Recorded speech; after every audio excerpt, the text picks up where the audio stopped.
EV Sobral, o chefe da Igreja Católica, o Papa Francisco, defendeu o direito de uma união civil para casais de mesmo sexo.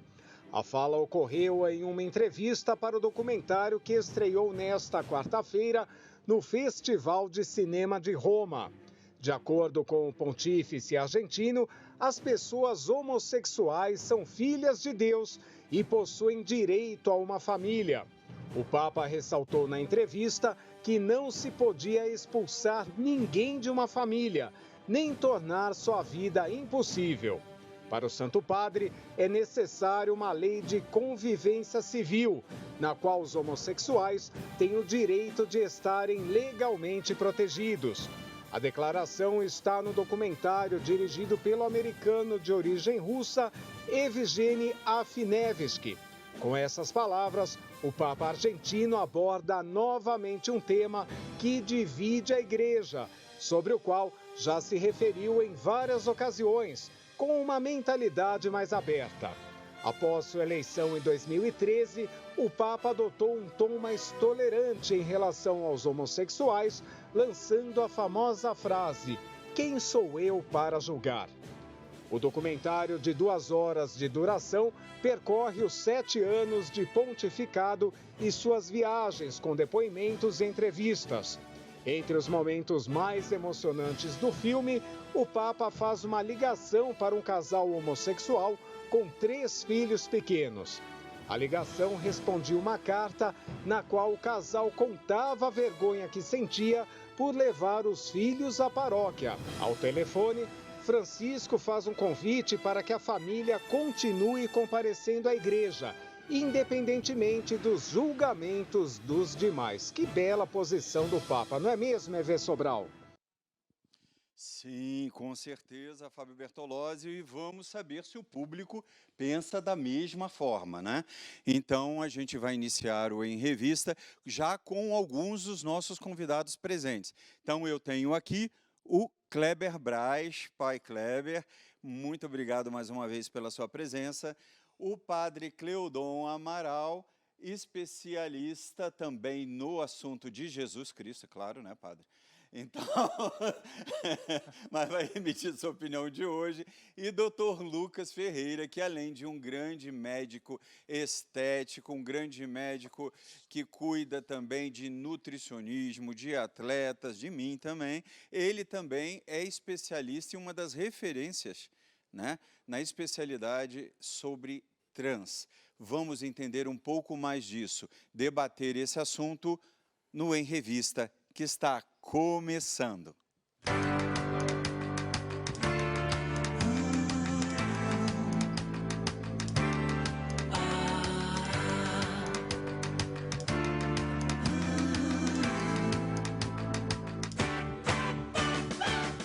Então, o negócio é o seguinte, nós temos hoje muitas perguntas, muitas dúvidas, e ainda teremos os nossos convidados de hoje, pessoas que vão esclarecer outros pontos, como o Dr. Denis Alves, que é um ex-ídolo, né, da garotada, né, no Grupo Polegar, e hoje é um grande delegado.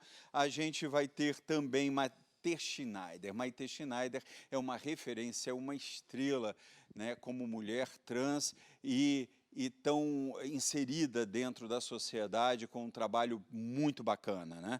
E a gente vai ter ainda o pastor Roberto Cruvinel para dar a sua opinião sobre a igreja evangélica, sobre como a igreja evangélica ela tem a visão a respeito disso, né? Mas para começar, doutor Lucas, o preconceito que existe sobre isso, o senhor enxerga mesmo como médico, acontece contigo, você ouve de algumas pessoas, por que cuidar disso, por que fazer isso, você já ouviu isso? Até que não. Da parte de colegas mesmo, existe ainda uma falta de conhecimento, mas julgamento eu nunca recebi, não. E quando foi que você se interessou pelo assunto? Então, desde a época de fazer especialização, A gente já tinha início de alguns casos. Eu gosto bastante dessa área de hormônios masculinos e femininos, e aí veio o interesse. É uma população muito carente desse tipo de atendimento, então veio aí o interesse maior de especializar nessa área. Eu queria saber o seguinte, vocês podem perguntar também, viu, Cleudon, Kleber, podem ficar à vontade, interromper, perguntar, argumentar. Então, o que eu gostaria de saber é se houve já arrependimento em alguém que você atendeu. Tipo, não quero continuar, quero parar por aqui, não é hora ainda, ou então de já ter se transformado e falar, doutor, e agora? Eu quero mudar de novo. Tem na literatura casos de arrependimento. Comigo, nunca tive no consultório. O que mais diferencia é a velocidade que os pacientes querem ver resultado. Então, tem pacientes que querem ver resultado a curto prazo, mais drástico. Tem paciente que quer que isso aconteça mais gradual. Então, geralmente é assim que acontece. Para a gente iniciar o tratamento, ele tem que passar por uma avaliação psicológica, psiquiátrica. Então, isso diminui as chances de arrependimento, que até certo ponto é possível, depois já não é mais. Mas nunca aconteceu, contigo pelo menos? No consultório, não. E você já soube de algum caso assim? Já vi na literatura em outros países, mas contato direto nunca tive acesso, não. Nós tivemos, doutor Lucas, uma grande estrela que foi dos anos 80, 90, na mesma época em que se tornou uma grande estrela Roberta Close, né? E ela se chamava Thelma Lippe. E a Thelma, ela foi, com certeza, na televisão, uma das mais conhecidas. Ela foi jurada do programa do Bolinha, que era um programa de grande audiência, né, Vanderlei? Do Bolinha. E ela fez comigo também um dos episódios de maior audiência do Sport TV Fantasia. E a Thelma, ela foi ficando doente, ela teve problemas com drogas, depois ela se recuperou com relação a isso, mas ela contraiu HIV. E já indo para o final da vida dela, quer dizer, final da vida, ela morreu muito nova, né? Mas assim, aconteceu dela não ter vencido a doença, era uma época que não se vencia muito essa doença. Era né? bem difícil. E ela voltou atrás de tudo, ela mandou tirar os seios, ela virou, digamos, tentou ter a figura masculina novamente, né, presente na figura física dela, né, com barba, etc. Poucos viram ela assim, eu nunca a vi assim, mas soube que logo depois ela faleceu e faleceu dessa forma, né? E isso houve também ali, também uma influência grande de religião, né? Parece que a família era evangélica, né? E ela buscou também um milagre de cura, né? Tentando agir assim. Então eu acredito, doutor Lucas, que hajam vários fatores que estão em torno desse comportamento, né? E nesses fatores, a religião tem uma influência grande, você concorda? Sim, sem dúvida. Você verifica isso nas suas pacientes? Sim, mais da parte da aceitação de familiares, principalmente. Até que dos próprios pacientes, nem tanto. Mas eu acho que essa questão religiosa aí ainda afasta um pouquinho essa população da gente. Você tem conhecimento de uma estatística que ela pode não ser verdadeira, mas é bastante repetida, né, pela internet, de que o índice de suicídios de pessoas que se transformam é muito grande, porque depois se arrependem? Isso é verdade? Não que eu saiba. Sim. É porque a gente também tem poucos casos de pessoas que completaram a transição completa. Então, igual eu falei, demora um tempo para a gente poder iniciar o tratamento, acompanhamento com psicólogo, psiquiatra, então diminui esse risco. Quando a pessoa atinge o tratamento completo, ela se torna realmente de um outro gênero, né? Como ela queria, ela alcança isso. Ela perde todos os hormônios anteriores? A gente tenta colocar no limite mais baixo. Existem algumas medicações que bloqueiam, mas bloqueiam durante o uso. Toda vez que retira, a genética volta a produzir os hormônios. Sim, o senhor defende que as escolas deveriam falar no assunto, isso facilitaria também a questão comportamental? Tudo que a gente tiver ao alcance aí para divulgar o assunto, para expor, porque muito o próprio nome já diz, né, preconceito, as pessoas não entendem e já fazem julgamentos. Então, quanto mais a gente tiver, é difícil falar essa questão de conversar sobre e induzir uma queixa, um sintoma, algo assim. A gente percebe que tem muito mais a ver com a parte genética do que comportamental mesmo. Quando vai havendo a transformação, eu tenho essa curiosidade. O que é mais difícil mudar? A voz? O corpo até você pode fazer cirurgias e ajudar na transformação. Mas no caso de voz, por exemplo, alguns conseguem, outros não. Como é que é a tua visão nessa estatística? Assim, o que seria mais difícil de realmente transformar? Do homem trans, o engrossamento da voz, a voz mais grave, ele vem até praticamente em todos os pacientes. Agora, da voz mais grave para a voz aguda, que seria na mulher trans, já é mais difícil de acontecer. As mudanças corporais, elas são decorrentes dos hormônios, então não necessariamente a gente precisa de cirurgia. A cirurgia de redesignação de sexo, ela é optativa, ela não é exigida para a gente falar que a pessoa é trans, por exemplo. Entendi. No caso dessa atleta, né, da Nova Zelândia, Laurel Hubbard, né, não sei se eu pronunciei corretamente o nome dela, mas ela levou vantagens ou leva vantagens por ter hormônios mais fortes com ela? Não, para ela poder participar da competição, ela precisa ter um período aí de 12 meses com os níveis de testosterona, que é o hormônio de predominância masculina.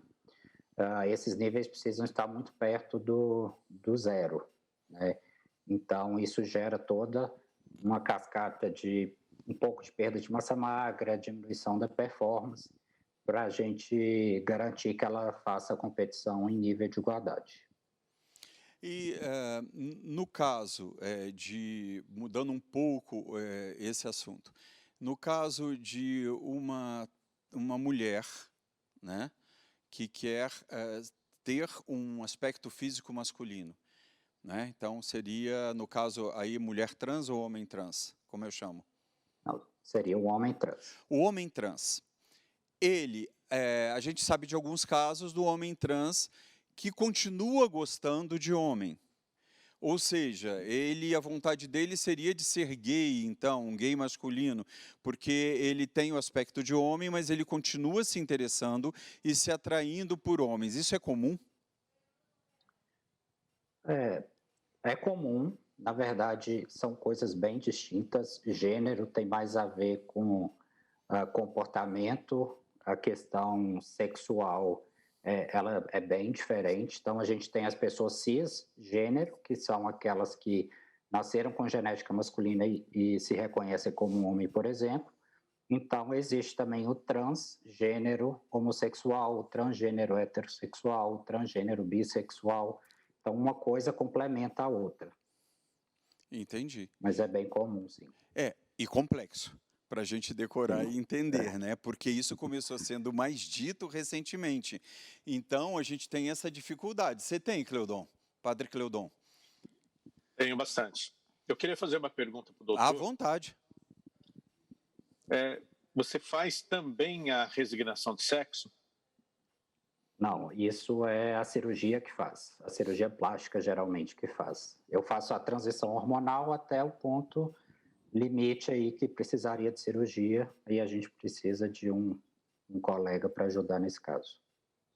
Tá. Resignação de sexo, só para esclarecer, né, os telespectadores, é quando a mulher quer colocar o órgão masculino ou quando o homem quer tirar o órgão masculino e ficar igual à mulher, né? Sim. Ter uma vagina, no caso. Inclusive, Só hoje em dia para é bem esclarecer. comum, né? Como é, Kleber? Hoje em dia é bem comum, inclusive, essas transições, né? Essa resignação que o Cleudon colocou, o padre colocou. Eu não sei, essa pergunta eu acho que o Dr. Lucas pode responder. Essas cirurgias, vejo elas são bastante. mais corriqueiras? Elas acontecem em maior quantidade hoje? Sem dúvida, a medicina está evoluindo, né? Mas para a gente partir para esse ponto, o paciente precisa estar há 2 anos já usando hormônio, por exemplo. Então, eu acho que nos próximos 5 a 10 anos que a gente vai ter mais população tendo acesso. É uma cirurgia que não é barata, tem algumas que são experimentais, então o acesso ainda não é tão grande, não. Entendi. O SUS parece que fazia essa cirurgia, né? Faz essa cirurgia. Isso, o SUS faz, infelizmente a fila é gigantesca, então alguns serviços particulares já foram autorizados a também fazer para conseguir atender essa população. Mas faz das duas formas, do homem querer ser mulher e vice-versa?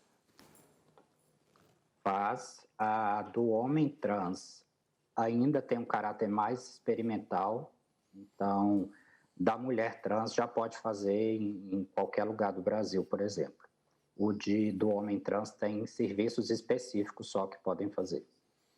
Sim. Existem, eu citei o caso, né, no caso do homem trans, mas quantos casos que a gente tem de homens que quiseram ter o aspecto feminino, que quiseram ter o corpo de mulher e continuaram mantendo suas famílias e casados com a mulher aceitou e com os filhos, né? Olha, eu vou botar agora na sinuca os dois religiosos aqui. Padre Cleudon, apesar da gente ter visto o Papa agora recentemente de novo tendo essa atitude diante da Igreja Católica e de Roma em especial, que se coloca totalmente inverso à opinião deles, à opinião do Papa Francisco, né? Como é que vocês na igreja ficam com essa sinuca aí? E como é que você, pessoalmente, Padre Cleudon, encararia uma família assim tão diferente? Bem, eu acho que a gente tem que separar as coisas. O que dentro da igreja não fazem, quer dizer, nem padres fazem, nem bispos fazem e nem os leigos fazem. O que eu vejo do Papa? Primeiro que o Papa, como eu já falei, ele é um chefe de Estado. Falei em outros programas, né? Ele é um chefe de Estado. É como se ele fosse um rei. Né? Um rei lá do Vaticano. O Vaticano ele é um país dentro de Roma, dentro da Itália. Ele é um país completamente separado da Itália e separado de Roma. Roma é uma cidade, né? Mas o Vaticano é um país. E o Papa, ele é um chefe de Estado, ele é como se fosse um rei. Ali, ele está falando como um rei, não como Papa, não como um bispo, não como um padre. Como um chefe de Estado. Vamos tirar a igreja aí... Ou seja, ele não fala como um sacerdote. Ele não fala como um sacerdote, ele fala como chefe de Estado. Não fala... ele não fala como sacerdote, ele fala como político. Certo. Como político, ele vai dizer o seguinte: todo homossexual deve ter uma família, sim, deve se casar, se for homem com outro homem, mulher com outra mulher, e por que não ter filhos se tem tantas crianças morrendo de fome, né? Tantas crianças, filhas de homem e de mulher, mas são crianças que acabam se tornando sendo gays, são crianças que acabam indo para a vida de marginal, de bandido, de traficante, de prostituta, de tantas outras coisas, e são filhos de pai e mãe. Então, dizer que 2 homens criando uma criança vai perverter essa criança, isso não é lógico.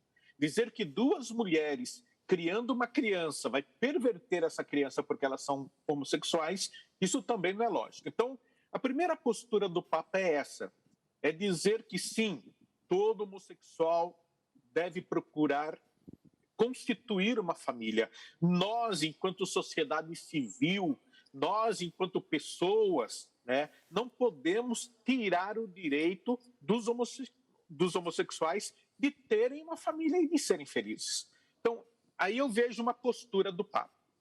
A segunda postura que eu vejo no Papa é quando um casal vai à igreja, né, e se sente discriminado, se sente envergonhado e, de repente, não quer mais voltar para a igreja. Então, aí o Papa vai agir como Papa, dizendo, continuem indo para a igreja, persistam, né, indo para a igreja, vocês têm direito, vocês são filhos de Deus, vocês têm direito de ouvir a palavra de Deus, vocês têm direito de orar, de rezar, vocês têm direito de ser aceitos na comunidade, porque vocês são gente. Então, aí é uma outra postura do Papa, que essa postura é que dá problemas, né? Porque os cardeais não aceitam, os padres não aceitam, os bispos não aceitam e os leigos não aceitam. Em nome da família, né, acabam discriminando. Em nome de Deus, em nome da igreja, acaba condenando.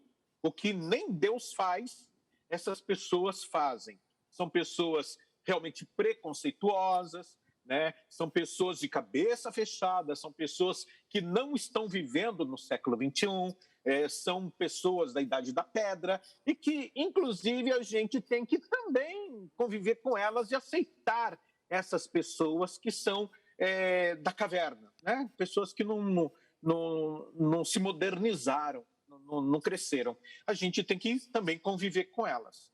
Então, da mesma maneira que os homossexuais precisam aprender a conviver com elas, eu também tenho que aprender a conviver com essas pessoas da caverna. Aliás, o Papa só faltou falar para aquele casal, doutor Lucas, para mandar o padre para o inferno se ele expulsasse eles da igreja, né? Então, Kleber, dentro, no caso da Umbanda, do Candomblé, das religiões afros, não existe uma hierarquia, uma determinação que faça você seguir o seu pensamento, ou existe?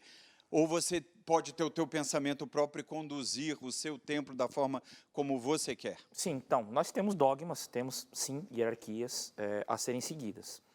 Porém, isso é muito individualizado de cada líder religioso. Então, nós como religiosos, espiritualistas, candomblecistas, umbandistas, e hoje, né, graças ao seu programa, a gente também consegue ter essa interação com outras religiões, o que nos fez muito bem, que foi uma grande abertura. A gente entende o quê? A gente encara a pessoa como ela vê o mundo, homem e mulher. A partir do momento que ela tem as escolhas de transformação, todo esse processo, a gente respeita. É aquilo que o padre Cleodon, sempre muito preciso, acabou de colocar. Não dá, a gente está no século XXI, né? 2021, século XXI, a gente precisa ter uma cabeça mais moderna, mais arrojada, mais contemporânea. Porque tem tanta gente aí morrendo de fome, morrendo de Covid, com tantos outros problemas, que eu acho que se a gente fosse apegar a essa questão, é muito pequena perto de outras coisas que estão acontecendo no mundo. Eu acho que assim, em vez de a gente criar uma guerra contra isso, como o doutor aqui falou, Lucas, né? A pessoa quer fazer, passa por um psicólogo, se informa, estuda o processo, né, fique com uma saúde mental mais tranquila, né, mais qualificada para poder estar executando, para que não haja arrependimento. Só que nós, religiosos do Candomblé, a gente não tem essa, discriminação, colocar a pessoa de lado, porque ela fez uma operação, ela é execrada, ou se 2 homens criarem um filho tem problema, ou se 2 mulheres criarem um filho tem problema. A gente não tem esse problema, viu? A gente encara a pessoa como ela é, dando suporte dentro da natureza que ela escolheu. É isso que a gente faz, de forma simples e objetiva. Doutor Lucas, qual é a maior dificuldade, mas a maior dificuldade que uma pessoa tem hoje para começar a iniciar esse processo trans? Além daquilo que a gente está conversando aqui, que é o fator religioso, da família, esse fator que envolve a parte psicológica, mas fisicamente, qual é a grande dificuldade? Rejeição a algum remédio, saber se tem ou não tem, testar, fazer vários testes. Quais são os primeiros passos? Acho que hoje o problema maior está no acesso ao profissional. A gente tem poucos profissionais que fazem. Como eu falei, tem pacientes que estão há 2 anos esperando uma consulta para passar pelo SUS, porque não tem... É uma população marginalizada, então às vezes não tem condição de passar com um profissional particular. Então eu acho que esse é o principal, a principal causa que demora a acontecer esse processo de transformação aí. É a maior dificuldade. A parte do corpo a gente consegue controlar, tem medicações, geralmente não tem rejeições, mas a gente tem várias opções também hoje para testar. E é mais a base de comprimidos, é injetável, quais são, digamos, qual é a maior medicação, ou digamos, como consiste essa medicação na sua maioria? São remédios, são comprimidos, são injeções? Isso, o homem trans, geralmente, a gente passa pelo tratamento injetável, e aí o intervalo vai depender da questão da velocidade dos efeitos, né? Masculinizantes e também de exames de sangue. Na mulher trans, geralmente, a gente usa comprimidos ou a base de gel, né? A base transdérmica. Perfeito, perfeito. A gente vai querer saber bem mais também. Olha, gente, eu vou para o intervalo hoje com uma brincadeirinha de um vídeo que eu fiz para motivar, incentivar as pessoas a se vacinarem. E na segunda dose que eu tomei agora nesse final de semana, que não tive reação nenhuma, não aconteceu nada. Eu brinco no vídeo, né? Mas eu vou para o intervalo com esse vídeo. Mas antes, eu queria saber do Dr. Lucas, que eu faço votos que ele esteja no próximo bloco com a gente, mas como ele ainda tem as ocupações dele, eu não posso dar essa certeza, até porque eu vou ter a Maite Schneider aqui, né? Que é hoje uma das mais queridas, né? Um dos maiores exemplos no país, né?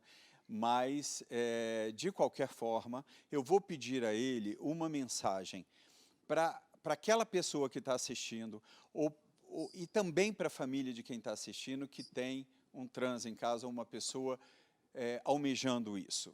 Por favor. Acho que a primeira palavra aí que a gente tem que usar é acolhimento. Então, muitas vezes, não é nem questão de aceitar ou de entender, mas de acolher. Todo mundo merece ser acolhido. Grande parte da não tentativa ou de usar tratamentos de forma irregular é o preconceito e a falta de acesso. Então, a base, o núcleo da família, eu acho que é a primeira peça aí no processo de transformação. Perfeito. E, meus amigos, você participa diretamente a partir do próximo bloco. Nesse também, nossa produção já se encarregou de responder. Está aparecendo aqui no GC sempre o nosso canal, né, do YouTube, EV Sobral TV, e a gente vai estar também dando a sua opinião aqui no programa, a sua pergunta, na medida do que a gente conseguir por causa do número de pessoas, né? Mas nós já voltamos, e parabéns à produção e direção pela belíssima imagem, pela belíssima fotografia do programa hoje, que está bem bacana, viu? A gente já volta. Gente, olha só, Gabriela, tô relaxada, mas eu tenho medo, né? Vamos fazer o quê? Oi, Jesus Cristo.